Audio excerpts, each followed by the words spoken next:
Well, I'm doing a little bit of reading here with the Ontario Farmer, November 16th, 2021. A little article here from the editor, Paul Mahone, who's editor-in-chief, Ontario Farmer Publications. So, title is Being Hands-On with a Colorless and Odorless Gas. And he's talking about the carbon and some of the things that relate to that, climate change, etc., etc. So let's start the article. In a very old copy of the Farmer's Advocate from the First World War era, there's an advertisement showing a line drawing of a pig in a combat helmet and gear, charging forward with the bayonet to fight the enemy.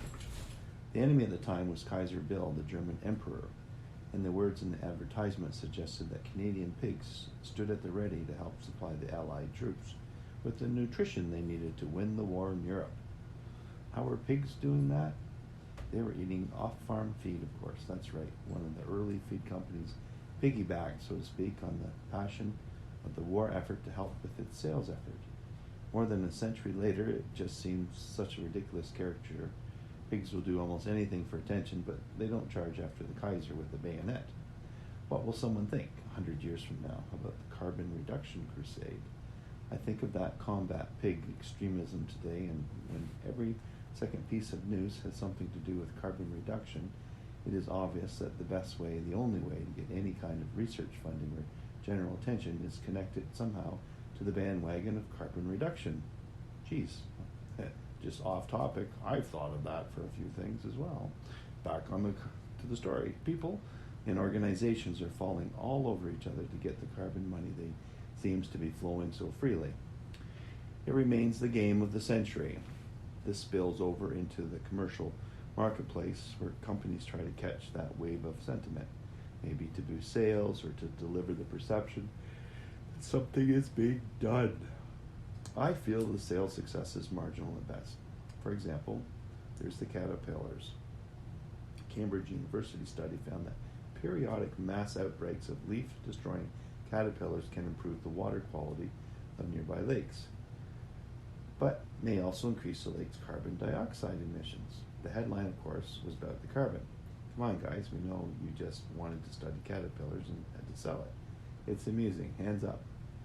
If you have ever flamed those caterpillars with a diesel fuel-soaked grain bag, who knew there was a carbon balance at play? Someone needs to tell those insects to get with the human program because the planet is at risk. I try to get excited about the carbon problem, but it's hard. Odorless and colorless gases are difficult to build a campaign around for those of us who need to see things with our own eyes and touch with our own hands. One of the things I do see and touch is the gas station tsunami that has hit two mid-sized towns about a half hour away from the farm. In different directions, Exeter and Strathroy have witnessed the aggressive building of multi-pump gas outlets at both ends of town, starting a few years ago and continuing today. The number of gas nozzles in each of these towns has tripled in 5 years. I feel like I need to buy another vehicle just to be a supportive member of the community. They pop up like a tribe of summer toadstools. Thus, it is hard to believe that we are serious about diminishing fossil fuels when such outlets keep multiplying. Other than hoses, it's the only new development in town.